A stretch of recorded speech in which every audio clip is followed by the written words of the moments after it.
soul. I can never lose respect for you, you kept that on the low. If you was here today, you would've got to see me grow. You believed in me back then when they thought I was a joke. So when I go and get another one, it's gonna be turnkey.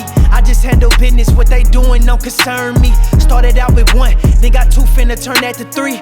Every time I build a bridge, they be trying to burn me. Gotta have a vision, can't be limited by what you see. I came from zero, told my girl my car got stolen, it was really repo. That just showed me she gon' ride for me. Anytime it start to get slippery, she gon' slide with me. All my people still in the trenches, I hope you proud of me.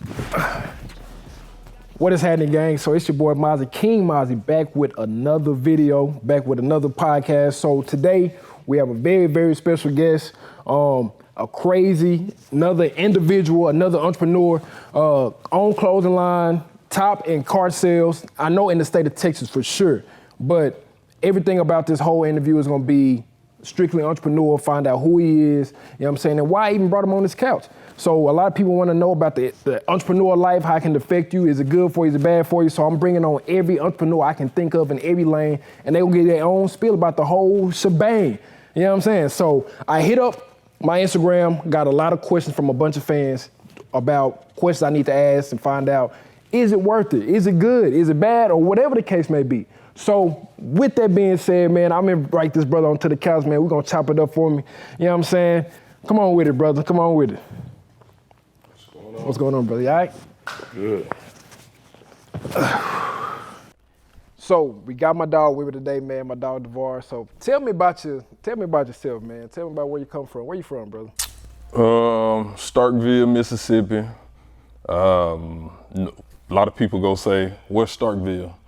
So normally when people say, "Where's Starkville?" I always say it's where Dak Prescott went to college at. So where Mississippi State University at. So we like 2 hours from Memphis, 2 hours from Jackson, about 4-5 hours from the coast, something like that. Okay, word. I mean, I got people from Greenville. They used to be my spot, Washington County. They used to be okay. I used to get a lot of money in Washington County. Hey, word. Hey, that's a small city too, though. Yeah, but it's a lot of money in Washington County, man. Facts. So, man, you been going crazy lately, brother. You've been doing your thing. So I got some questions from some fans that want to know about what you do. So, but first and foremost, so you are the top car salesman in Texas, right? One of the top. So I'm like 27 in the state. 27 in the state. Yeah, but in this area, I'm like number two when it comes down to like CSI, volume, stuff like that. So yeah.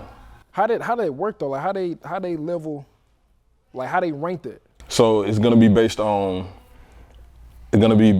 reviews, volume, like how many cars you sell versus how many reviews you get. Right. So if you sell 200, 300, 400 cars in a year, they're gonna take that number and then they're gonna, assess it based on the reviews that you get in. So every time you sell a car, you wanna try to get a review. You wanna get somebody to tell about their experience with you and stuff like that because they actually help you. And then based on volume, how many cars you sell. You can be a good car salesman, but if you're not selling, at least 1 or 2 cars a day, then, Yeah, that makes sense, brother. That makes sense. And then on top of that, you got your own business. You are CEO of your own business, your own company, your own clothing line. Yeah. How you find a balance with that? As far as, because to be the top in the car sale or one of the top, that's still a lot of hard work on top of being your own company, your own CEO on the side. So, like I tell people and what I've learned through the years, you got to get one thing going before you start the next. Dalore it used to be a clothing line. It's a clothing company now because we started off as a clothing line. But with Dalore, I've been doing it so long, like since 2013. So it's kind of like it was already on autopilot. Only thing people were just waiting for me to do is just drop something.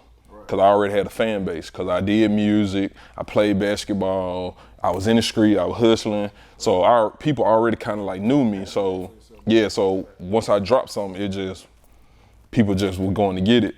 And with the car sales, I just went hard. Like for the first year, I was just going like crazy, working bell to bell at my request and making a name for myself. So now I don't even have to do nothing. Like my phone, this red phone go crazy. 3 phones. Kevin Gates, you need to add one to your I'm collection. telling you, you gotta have them. You gotta have 3 now. See, this is part of that balance that you talk about. Yeah. Because, you know, this is my personal phone. This is for the car business. This is for Dalore. So at 8 o'clock, that's my shut-off time when it comes to cars, 8 o'clock. So this phone gonna go on Do Not Disturb. Right. So during that time, I don't touch this phone, nothing. Dalore closes at 5 o'clock. I won't do no business after 5. You know, I might fulfill orders and stuff like that from online, but as far as in somebody calling, saying anything and stuff like, you gotta leave a message. And then at 10 o'clock is my shut-off time for me to communicate like with the outside world. Now it's family time. Cause now you gotta get the kids ready for bed, it's time to wine and dine, watch TV, read, whatever it is that you do. And the only people who can reach me is family, like close family, and my kids. They on my favorite list. So that's part of that balance, having like 3 phones, being able to like determine, you know, when I want to talk or deal with this. Cause every business have a shutoff time, every business. And I think for me, that's been my main thing I've been focused on right now is finding that proper balance between, I guess, the 9 to 5, the entrepreneurship, and the family. You know what I mean? Yeah. Sometimes I'll be having a hard time like keeping all 3 of them from running together. But you gotta, I think it come down to the main thing is communication. You gotta communicate with your family, help them understand where you're trying to go.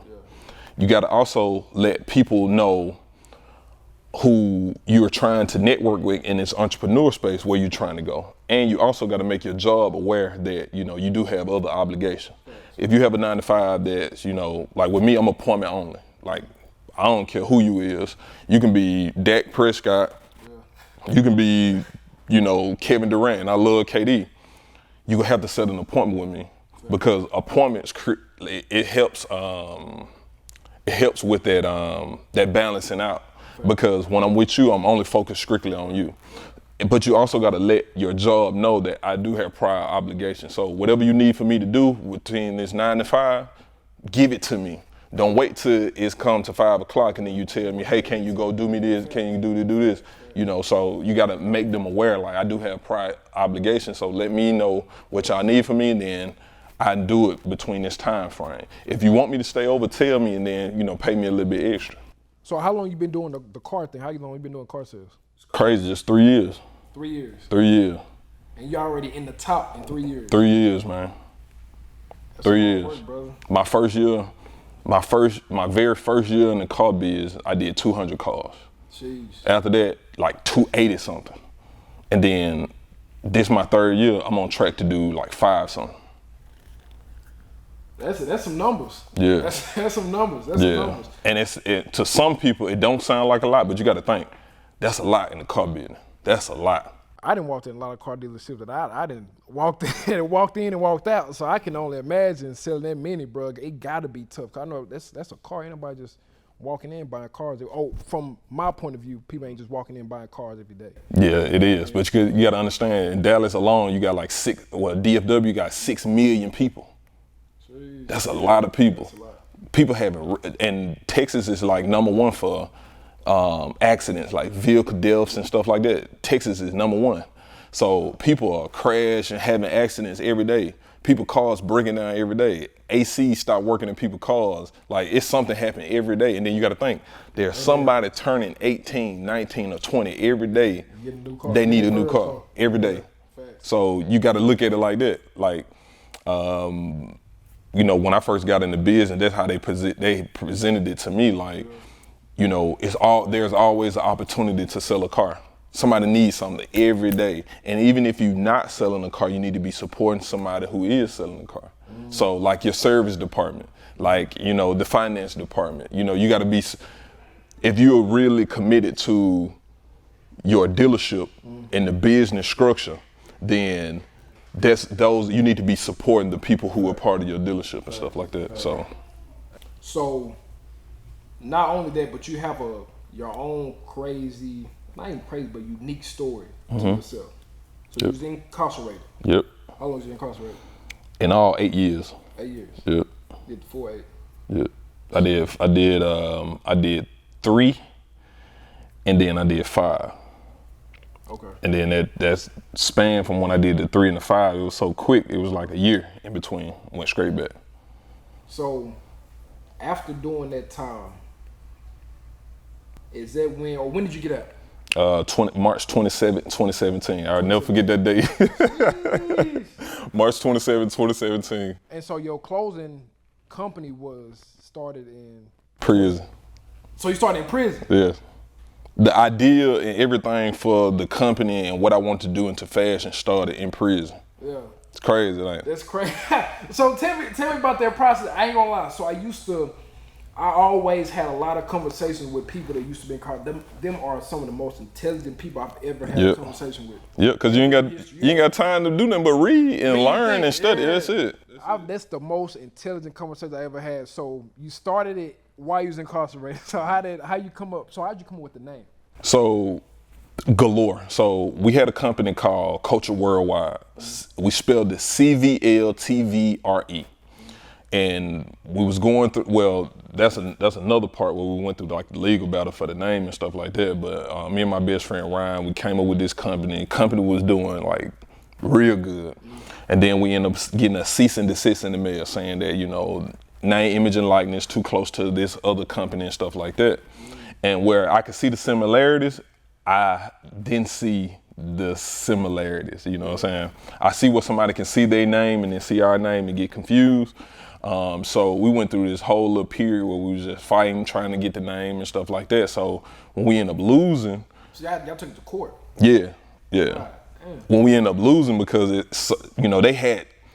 we two country boys from Mississippi, from a small little community called Blackjack. We ain't never really had nobody teach us, we thought we can just slap these logos on these shirts, put them out, make some money and stuff like that. Only thing we knew about was LLCs. Yeah.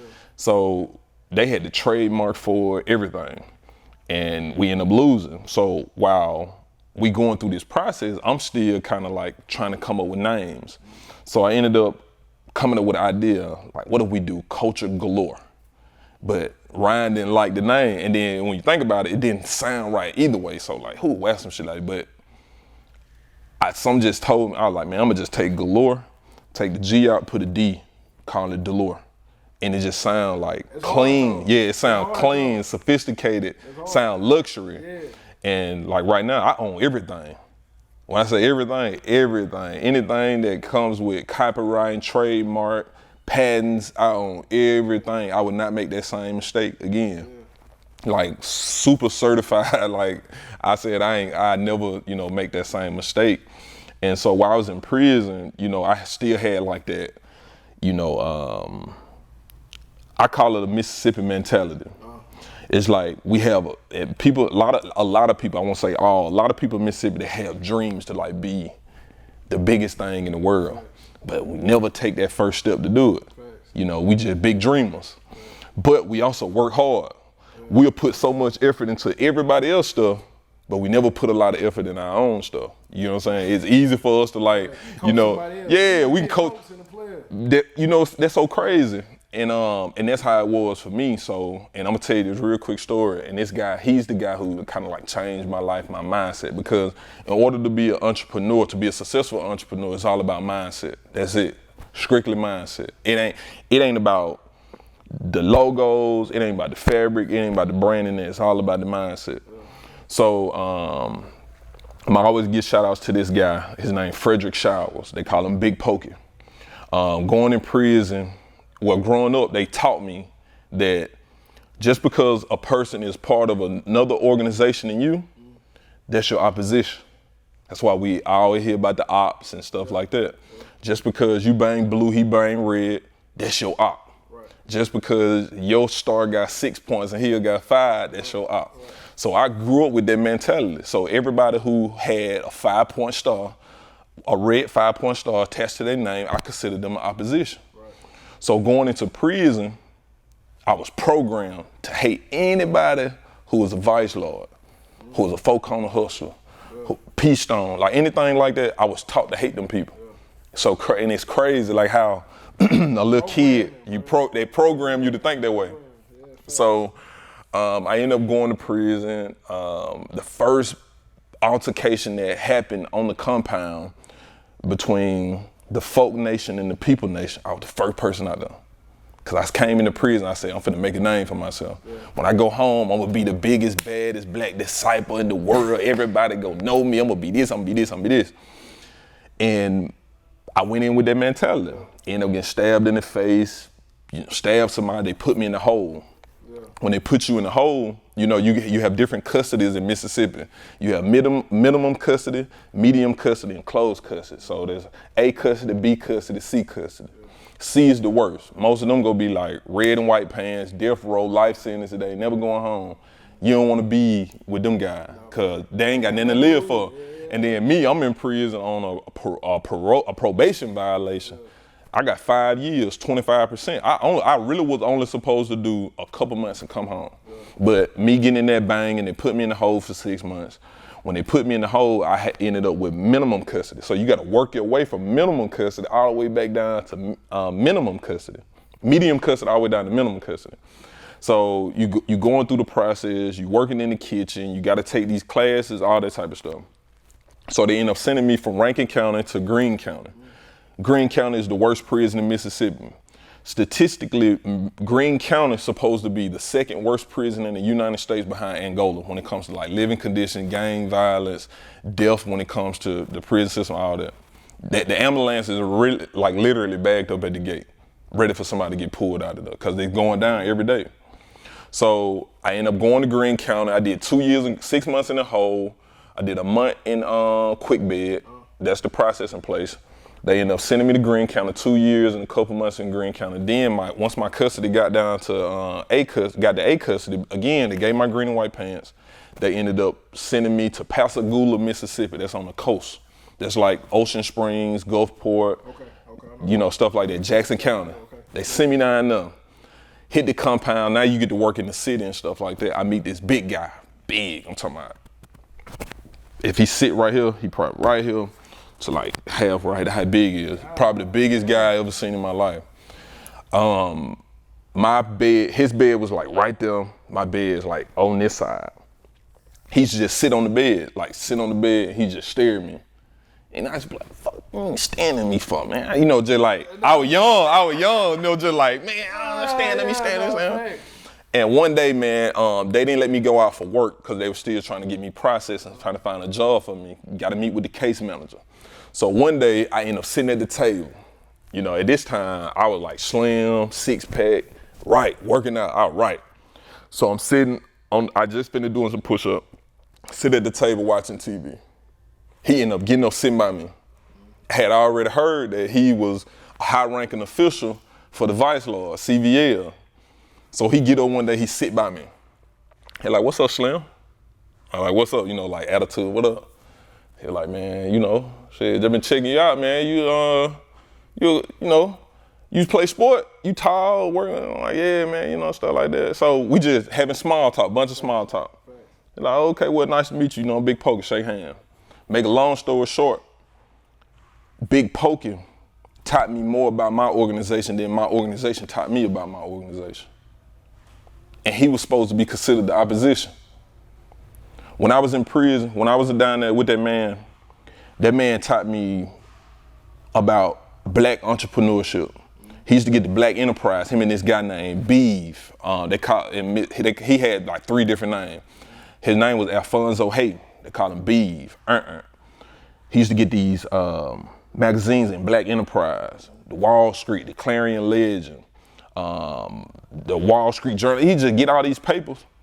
We used to sit down at the table and read them. And he used to ask me questions. And he was like a walking almanac. You could ask him anything when it comes to sports, he could tell you. He could tell you who was on the team, who was the coach, who had the most points, who was the MVP. He could tell you all that stuff. That's how smart that man was. That was the smartest person. Him, Alfonso Hayden and Frederick Shaw was Big Poker. That was the 2 smartest people I ever met in my life. Like human beings I met in my life, like personally. Because, you know, we know smart people in the world on TV and stuff like that. But these was the smartest people. And like I say, they was a part of the opposition. That's what they told me was the opposition. But my own brothers who I was incarcerated with, they ain't give me nothing. I'm talking about nothing. And these guys, man, when I say man, let's read the dictionary. Every word that I give you, if you don't tell me what, if it's a verb, a noun, adjective, you don't tell me what the definition of it, you got to give me 20 push-ups. And like, that's how they trained me, man. Folk built me up, man. I'm telling you, I went to prison, young, dumb, and wild. Only thing I cared about was gangbanging. In my organization, we don't supposed to gangbang, because we not gangbang, we organization members. Yeah. When I say they taught me more about my organization than my organization taught me about my organization. So with that, let me ask you this. Do you think you would be where you are right now if you hadn't went to prison? Yeah. No. And I wouldn't be where I'm at if I never met Alfonso Hayden and Frederick Shower. Yeah. Because a week after I got out of prison, Big Poker died. Jeez. Yep. It's crazy. And people tell me all the time, they be like, that was your angel. Because if I ain't had met him, like, man, I would have been, man, I'm telling you, I ain't no telling where I'd be at. Yeah. But I ended up going back to prison after I left because I felt like I was smart. Because that's the thing with power, with knowledge. It could help you, it could be a downfall. Yeah. And I thought I was smarter than the system. And I had a 1-year run when it comes to selling dope. And my cousins, Doughboy, rest in peace to Frank Black. Frank Black, I used to go to him and ask him, would he front me some dope? He said, no. He said, you too ambitious. Yep. And in 1 year, I was on track.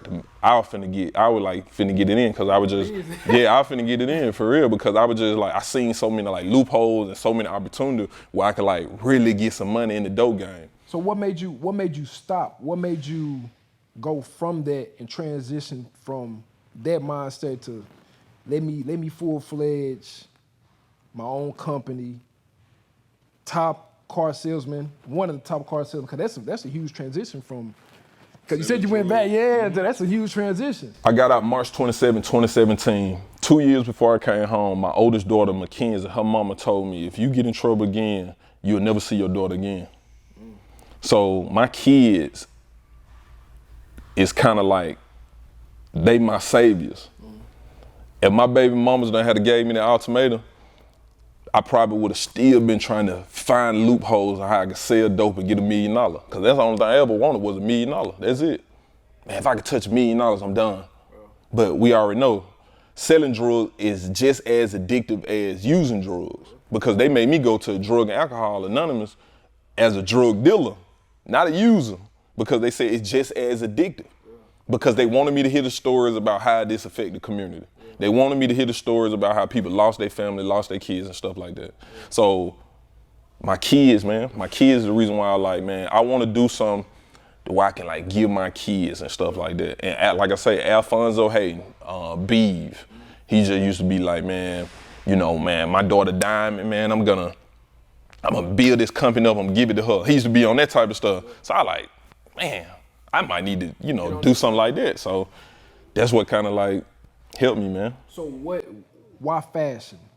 You know what I mean? Like, so, cause you said you started it when you was incarcerated, so why fashion, or what made you get into like the clothing side of it? I learned how to sew in prison, and, I always wanted to dress. Yeah. I always wanted to be fly. I was out there in the hood in some, Gucci shirt and stuff like that, you know what I'm saying, in the hood. Yeah. So I always kind of like fashion. I ended up being cool with these guys. I'd never be cool with these guys again today.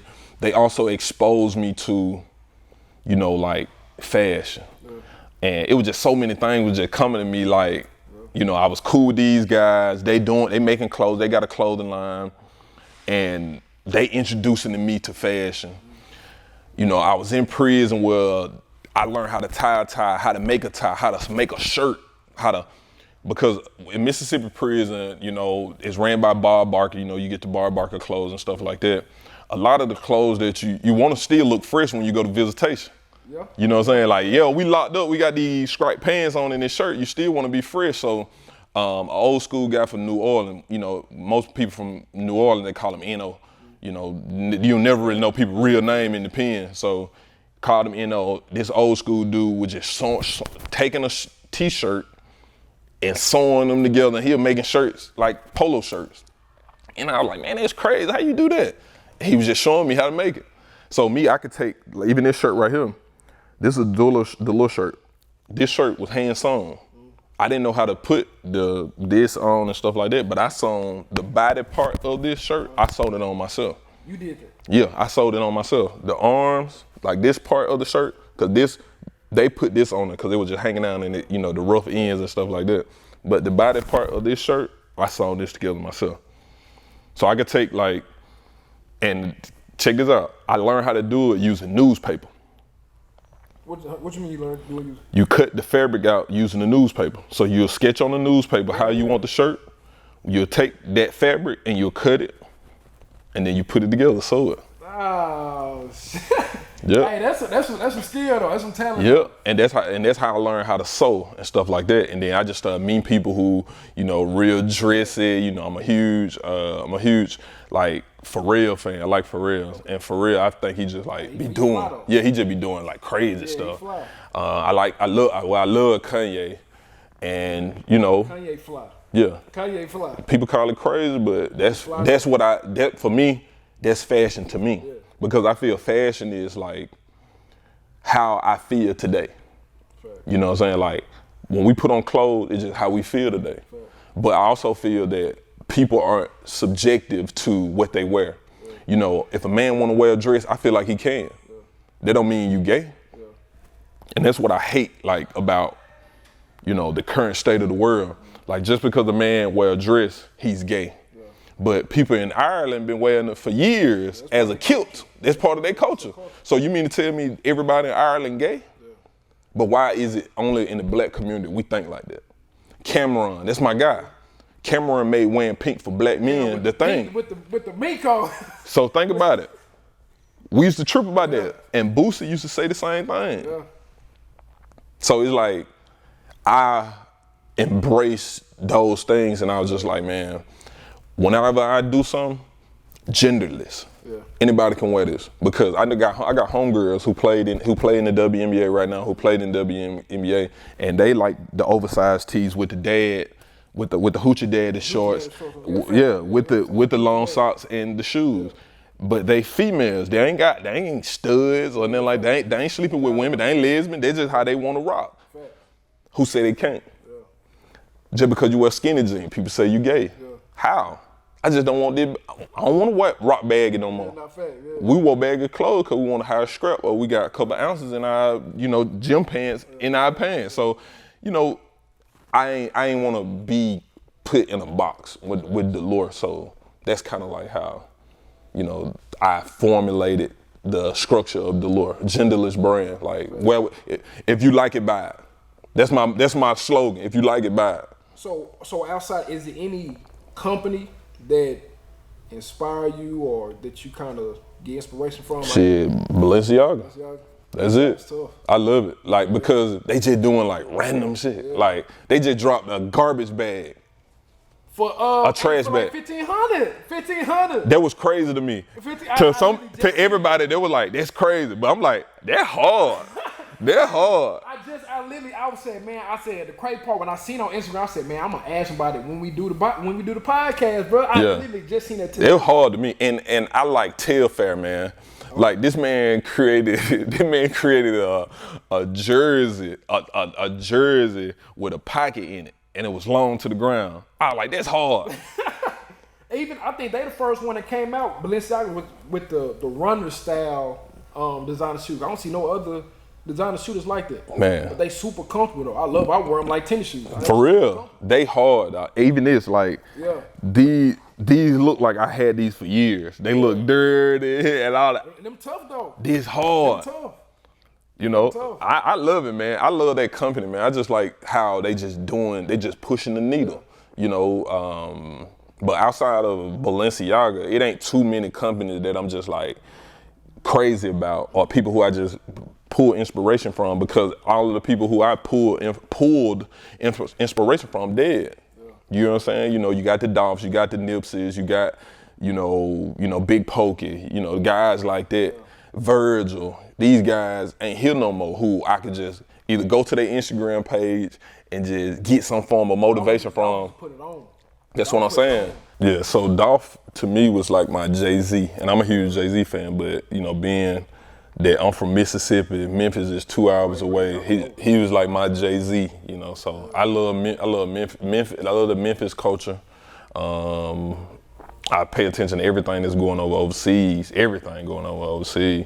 because I feel like they light years ahead of us. Because you know, they are programmed people. Like they programmed to think a certain way, to move a certain way. But with us, I just think we be all over the place, you know, especially like with social media being like that focal point. Social media, I think people have been latching on. People feel the need to push their opinion on somebody else. Even what you said with like the men wearing a dress or just any, people feel like everything is, oh, if I don't like this, you need to know I don't like it. Yeah. You know, some people just need to keep their opinion to themselves. But I feel people shouldn't, like, whatever your opinion is, you're entitled to your own opinion. Like, you should like what you like, you should hate what you hate, but, you know, don't be mad at somebody else or try to convince somebody else. Yeah. So I definitely don't like that. And it's a lot of stuff. I don't have I don't have like a worldwide brand yet. But the people who know me, they love my shit. They love me. And they don't just support because of who I am, they support because like, shit, that's hard. I like it. It's dope. Or I much rather buy yours than go buy from such and such. You know what I'm saying? So do you feel like even with their own level of support, where do you feel like, or who do you feel like gives you the most support? Because of course you got your people that probably see you on Instagram and they buy it, and you probably got the people that, like you said, that probably help put you or gave you some game, you know what I'm saying, that may buy, or even family. You know what I mean? So like I can even speak for myself for the most part. I feel like I got most of my support from people that probably don't know me personally. Yeah. You know what I mean? It's outside of my family, outside of blood. I feel like them the people that support me the most. You know, it seems like the closer to home, the less support that I feel like I got. So how do you feel like that support go? I don't get a lot of support when it comes to like family and friends. You know, so I know my best friends, you know, Brilliant and Ryan, I know they gonna support me hands down. It's so crazy, like, you know, the core of Dalore was started with me and Ryan. He still buys stuff from the website. You get what I'm saying? And that's crazy. And then I probably have one of the biggest families in North Mississippi. On my mom's side and my dad's side. Man, one hand, how many people in my family have bought something from Dalore? One hand. Jeez. But out here, if I'm looking at my Shopify analytics and stuff like that, man, Texas, North Carolina, Tennessee, and Arizona. Those are my biggest states where I get a lot of support. Dalore is at 2,000 and officially on the books, with the trademark, everything legit. Dalore been in business 3 months. I'm already at 2,000 orders for Dalore. In 3 months? 3 months. That's some grind. You get what I'm saying? That's some grind. But if you take off the books, you know, orders crazy. Yeah. I don't have no celebrities wearing it. Like, I just recently sold some stuff to, you know, some up and coming NBA players and players overseas that's like popping overseas. My cousin Latavius Williams is the first high school player to ever go to the D League straight out of high school. He copped some and put it on. He got a blue check on the internet. Tyson Carter, Reggie Perry, Gavin Ware. Who else? Man, I just sent some to Big Walk Dog. And that King Mozzie, you know what I mean? Yeah. So is it somebody that you want to see? That, you know what I'm saying? That's a man, because like I said, man, rest in peace to Dolph. But besides Dolph, anybody like that, is somebody that you want to see, that's a celebrity that's up there in that caliber that you want to see put it on? I want to see, look, I feel like somebody who really, like a basketball player. I love KD. I love to see KD in a Dalore hat. But somebody who, and I'm not a huge fan of him on the court, but I think like with the culture, he's like a huge influence, LeBron. LeBron is a huge effect. Like, I'm talking about like when it comes to music, when it comes to food, like think about the Taco Tuesday. Like, I didn't care about tacos. And I moved to Texas until he did that little Taco Tuesday stuff. Hey, I ain't gonna lie, that's where I got it from. For real. So I'm like, I gotta check this Taco Tuesday out, cause like with my daughters, I try to like do stuff like that because I feel like LeBron is an amazing father, amazing husband, amazing businessman. I think he overrated on the court, but he's just like dope like that. And the relationship that he got with his kids, I kind of want that for like my girls, like to where we can like make jokes and have fun and stuff like that. Cause instead of me being like a stick in the mud, you know what I'm saying? For sure. So yeah, but I love to see LeBron in it, man. Huge Melo fan. Melo is one of my like top all-time favorite player. Who else be putting that shit on? You know, Dolph ain't here. Dolph super fashionable. He ain't here no more. I can't think of nobody who just Giant Harvey putting drip on, but you know, I don't think I'm not where I want to be for the type of clothes that he wear. Eventually, we're gonna get into pants like that, you know, polo shirts and stuff like that. But with me, it's quality over compensation. That's my motto: quality over compensation. I care about like the fabric, the feel, the touch. Yeah, and even you heard of what's the name of the company? Pentagon, Pentiga, something like that. Yeah. It's got like the little mountains and stuff like Pangea or something like that. But that company, I read their story. They wanted to create a brand that can be passed down to generation to generation. And they was just, you know, doing an analysis on their clothes and stuff like this. And people were purchasing their clothes from Goodwill. Their clothes are getting passed down from generation to generation. And once you get the clothes, it's still good quality. Like it ain't worn, got no holes in it, it ain't ashy, nothing like that. So I always wanted to take something from that and put it into Dalore. Like, so when we filling fabric and stuff like that, we making sure like it's quality. We want to know, if we wash it, is it gonna shrink up? You know, if I sit down with this on, lean out on a wrestle or something like that, or take it off, when I put it back on, it ain't wrinkled up. You know, stuff like that we just really trying to like build. Sure. So yeah, that's. So do you have like what is like your mission with your clothing company? Like, do you have like an overall goal mission of like a certain? Do you want to own your own store? You know what I'm saying? Like, how far are you trying to take? So I want to. If we think in that aspect of having a store, I want to kind of be like how Buck Mason is. I don't know if you heard of Buck Mason, but it's a company where they started off super small, just like me. They built this cult following, and they putting small stores in different cities. And it's not like the big cities. Like, you know, they're not going to like the New York, the Atlanta, Dallas, Houston, California, stuff like that. They're going to like the odd place, but they got a cult following. And that's what I want to do. Like, I want to have 2-3 store Dalore location. You only can get this stuff from these locations unless you shop online. But if you want the premium, this stuff, you got to go in the store. You got to get it. But I also want to create a company that gives back. You know, that do stuff for the community. Like me personally, my ultimate goal is to be back into the prison system. I want to design clothes for the prison system. You know what I'm saying? Yeah, I want to design prison clothes because no matter what the outside people think or whatever, bro, you have a lot of cold nights in the penitentiary. A lot of cold nights. So these little slim jogging pants that y'all giving us, well, you don't get that in Mississippi. You don't get that in the Fed where they give you like a jogging suit and stuff like that. Yeah. And you just get them green and white pants. You ain't got the digger suit. It like them little pants, them, that shirt, t-shirt, some drawers and socks. And you know, when it get cold, they give you a coat.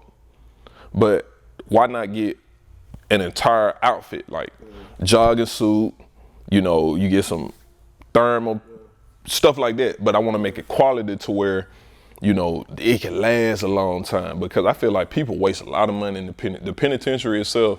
That money that they wasting on steady buying clothes and stuff like that, create something that's reusable and that lasts a long time. And, you know, you can use that money, putting it back into the actual thing what prison is for, and that's for rehabilitation. Because currently there is no rehabilitation in prison. There's no rehabilitation in prison. So that's what I want to like kind of bring to the forefront. I want to put rehabilitation back in the prison. I want to do it through Dalore. Okay.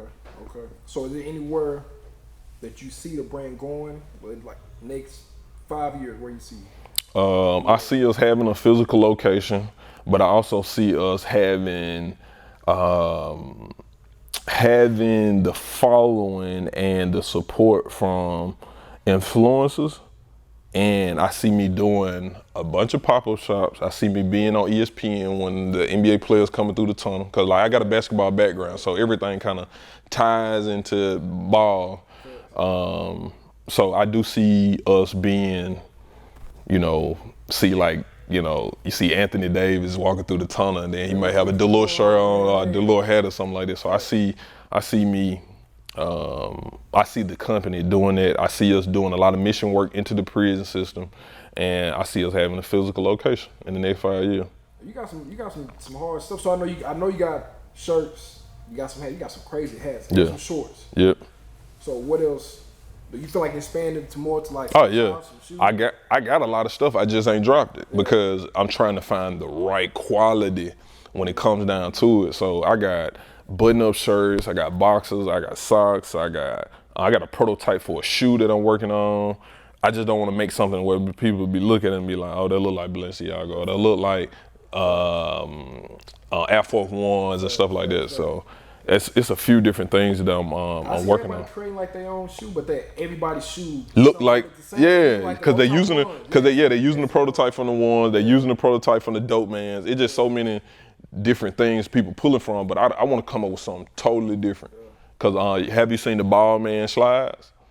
Oh man, look them up. It's crazy. Ball Man, so what Ball Man is doing right now is kind of like what I like. I like what they doing too, because they really pushing the needle when it comes to like being like futuristic when it comes to shoes.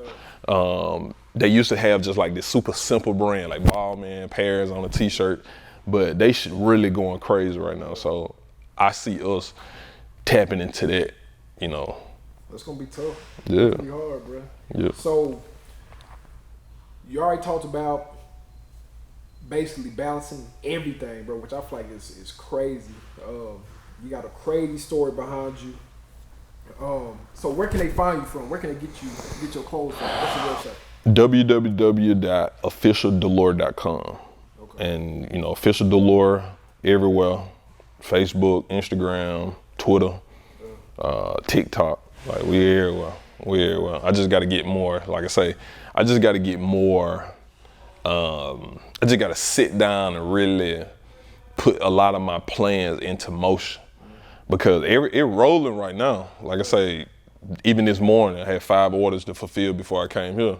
So it's rolling. Orders are coming, but where I see the company at, I see us, we growing when it comes to people knowing who we are, people purchasing the products, all that type of stuff. But I feel what we're being stagnant at is like content, creating, and the story, because only thing I hear is like, what is Dalore? Who is Dalore? What does Dalore mean? So I got to start creating content to explain to them what it means. Why do I choose colors like tan, brown, black, red, white, blue? Why do I choose these colors? What they signify? Why do I want to promote a genderless brand? Stuff like that. Like it's stuff that I want to kind of, put in motion. Yeah. So what's the biggest lesson that you feel like you didn't learn so far as your own CEO and balancing everything? What's the biggest lesson you learned in the entrepreneurship lane? For the people that's watching and they trying to get into the entrepreneurship lane, they got a 9-to-5, they probably got a family, may not, but they trying to get everything in structure and order, and whatever they may do, whatever entrepreneurship, it ain't gotta be clothes, but whatever. What's some lesson that you feel like you didn't learn that's like, this is. So you probably can't see this. I put this on the bottom of this shirt. Keep growing. That's it.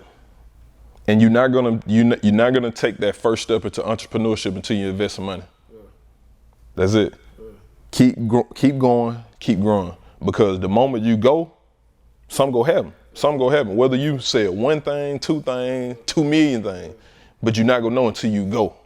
And my best friend Breland, that's what he said. He was like, if I can get paid for my ideas, I'll be a multimillionaire right now. He was like, because you always have the ideas, but he was like, until you sit down and really just invest some real money into Dalore, it ain't gonna go nowhere. It's just gonna be this great idea. Man, I was just saying that the other day. I was like, people want to gain millions, but they scared to lose thousands. Yep. You know what I mean? So people, they think they can just get something out the vending machine without putting no money into it. If you have a vision, I say, because I teach a course on how to purchase a vehicle in your business name, using your LLC, using business credit. I teach that because I feel like a lot of times, you know, in the business space, we don't utilize like tax exemptions and stuff like that. We don't utilize that. And so with me, how I tell people, because there's a lot of people who get cars in their business name and they strictly want to put it on Turo because they think Turo is gonna make them rich and successful. It's gonna help screen. I thought that too. Nah. I thought that too. Because you got to look at it like this. Okay, you purchase a car, real quick. You know, we talk about fast. So you purchase a car in your business name. Okay, business credit and personal credit is two different things. Business credit your interest rate is always going to be higher on business credit than it's personal. So just say you have 800 credit score in personal line. You can qualify low as a 0%.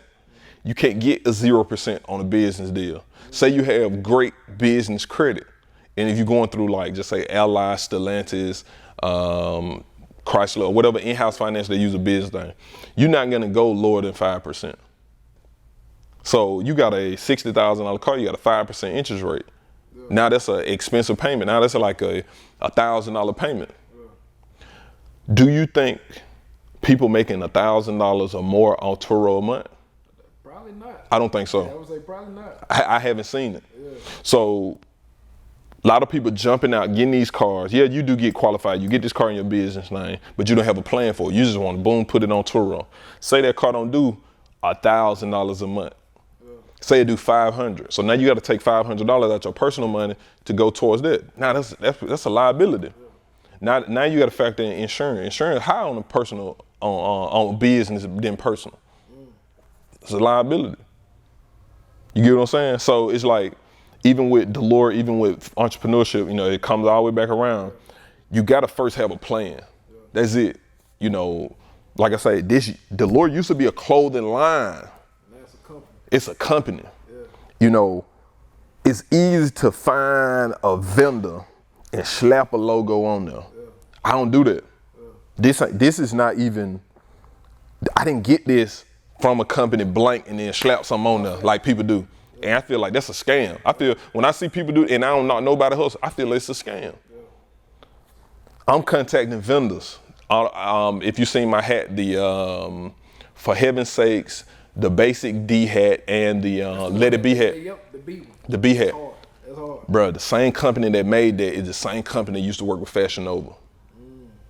But Fashion Nova ended up growing and got so big, they ended up getting their own warehouse and they got their own workers. But this company who made that hat is the same company that used to work with Fashion Nova. So when I do stuff, I'm contacting that company. Even this shirt, I told them, just let me buy a roll of y'all fabric. And I'm gonna sit at home and do this myself. Yeah. And then I end up meeting a lady selling a car. She told me that her mama sewed and stuff like that. Her mama a beast with sewing. So I said, okay, cool. So I sewed this shirt together and then I took it to her mama. Her mama ended up putting a double, stitching on there. She cleaned it up for me. Yeah. And I was like, that's hard. The only difference is like, you need a manufacturer to make it because I was only able to make one shirt. Yeah. This take a long time, but you got to manufacture with all the big equipment and stuff like that. You can produce hundreds of them and stuff like that. So for me, like I say, you're not gonna move forward until you're not gonna build and grow nothing until you take that first step. That first step is doing it. Keep going, keep growing. That's my motto. Yeah. So before we end everything, I got a couple questions from the fans. Okay. What they want to ask, whatever they want to ask. So I'm gonna hit you with them, and you can ask them to the best of your ability. Okay. Do you see yourself expanding more than just clothes? That's a good one too. Yeah. Like I say, Dalore itself, I want to get into fragrance. I want to get into, kind of like how what Rock Nation did. They got into sports and stuff like that. I want Dalore to be, you know, big. I want to do, you know, logistics. I want to do like financial literacy. I want to teach finance courses. I want to have an accounting firm under Dalore. I want Dalore to be like how Rock Nation is, you know, one-stop shop for everything. Rock Nation got sports, music, clothes, you know, everything. So that's what I want to do with Dalore. Somebody asked, why should we purchase your brand? So what has set you apart from the LVs, the Balenci's, the Gucci's? It's, once again, quality over compensation. You know, it ain't about the money as much as it is about, you know, creating a community of people who, like-minded people who think the way I do. You know, I feel a Dalore person is a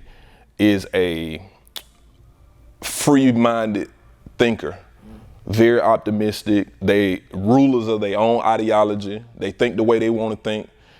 You can't change their opinions, and you know, they push the needle when it comes to clothes. They wear what they want to wear, how they want to wear it, versus you gotta wear Gucci with only Gucci. You gotta wear Balenciaga, only Balenciaga. You know what I'm saying? Some brands you gotta only wear they stuff for it to hit. With Dalore, I got on Dalore with some Balenciaga, boom, it hit. Some stuff don't hit. So I feel people should purchase if you like it. That's my message. If you like it, buy it. If you don't like it, don't buy it. You know what I'm saying? We're a genderless brand. We're a company who, we're not after your money. We just trying to build a community of like-minded people who want to dress and feel good about what they wear and not spend a whole bunch of money or feel you got to spend $1,000 on a shirt for you to be fly. So with that, I know you said you gender neutral too. Do you have a target though, as far as like somebody from 8 to 80, you know what I'm saying, put some Dalore on? Nope. I'm working on Mackenzie's Closet right now. That's my oldest daughter's name. I'm gonna drop a kids line. So the same thing, you got dad shorts. A baby will be able to put on some, I might have some hoochie daddy shorts for a little baby boy. It's gonna be hard. So I'm working on Mackenzie's Closet right now. And like I say, it's something that I'm doing for my little girl. I got 3 little girls, so for the girls, it's gonna be, you know, it's something that I can give them. You know, with my middle girl, she already into fashion. You know, she get mad when you don't let her pick out her own clothes. You know, Dad, I want to wear this. Dad, I want to do this. Dad, I want to do this. She like want to do her own thing. So this is something that I want to do to, you know, give to my kids. Yeah. That's hard, man. That's hard. So there you have it, man. So from the mastermind himself, from everything he's done, one of the top car salesmen in Texas. Do you have information on that? Varus Bell of Dunn Davis. I work for all 3 Dunn Davis locations in Arlington, Texas. You can give me a call. You can hit my phone, 817-617-9654. Appointment only. I don't care if you Kevin Durant. I don't care if you Jay-Z. You cannot walk into Dunn Davis and expect to work with me. You got to set an appointment, or I will not work with you. Appointment only. Yeah. Man. But I definitely appreciate you, big brother. Oh yeah. All the game, man. I learned myself. You know what I mean? I learned myself, but definitely keep going, keep growing. Y'all tap in with the web. You give them the website one more time for the clothing. www.officialdalore.com. Official DALORE.com. So check us out. So man. Rest in peace, Frederick Showers, man. Love you forever. Don't take your ideas with you to the graveyard. Don't take your money with you to your graveyard, man. We out.